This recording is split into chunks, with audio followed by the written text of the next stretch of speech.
പല Protestant evangelical ആൾക്കാരും പറഞ്ഞത് BJP-യുമായിട്ടുള്ള നോർത്ത് ഇന്ത്യയിലെ ഇഷ്യൂ ഒക്കെ പറഞ്ഞ് സംസാരിച്ച് തീർക്കാവുന്നതേ ഉള്ളൂ. പക്ഷെ മതതീവ്രവാദവുമായിട്ട് എങ്ങനെ ഒത്തുചേരാൻ പറ്റും? അപ്പം അതുമായിട്ട് മുന്നോട്ട് പോകാൻ പാടാണ്. പിന്നെ എക്കോണമി മാറ്റർ ചെയ്യുന്നുണ്ട്.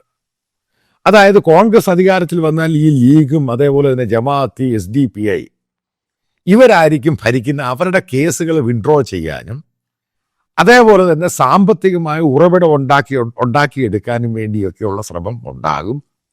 അപ്പം അതിൻ്റെ പേരിൽ ഏറ്റവും നല്ലത് ഒരു BJP എന്ന് പറയുന്ന ഒരു 10, 15, 20 സീറ്റ് വരാൻ പോകുന്ന നിയമസഭാ ഇലക്ഷനിൽ അവർക്ക് കിട്ടിക്കഴിഞ്ഞാൽ ഈ പറയുന്ന ഈ UDF-നെയും ലീഗിനെയും മാറ്റി നിർത്തി വീണ്ടും ഒരു CPM ഭരണം വരുന്നതിൽ പല ക്രിസ്ത്യൻ കമ്മ്യൂണിറ്റിക്കും പ്രശ്നമൊന്നുമില്ല. കാരണം പിണറായി ഇവർക്കൊക്കെ താല്പര്യമുണ്ട്.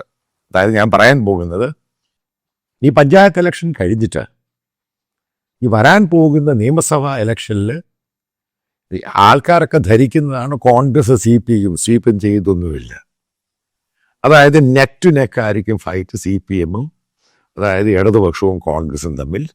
BJP ഇൻ ബിറ്റ്വീൻ നല്ല ട്രയാങ്കുലർ ഫൈറ്റ് കൊടുക്കും. ഈ തൃശ്ശൂർ നടന്ന പോലെ, അല്ലെങ്കിൽ ആലപ്പുഴ നടന്ന പോലെ, അല്ലെങ്കിൽ ആറ്റിങ്ങൽ നടന്ന പോലെ, തിരുവനന്തപുരത്ത് നടന്ന പോലെ അവർ ശരിക്കും വോട്ട് പിടിച്ചു മാറ്റും.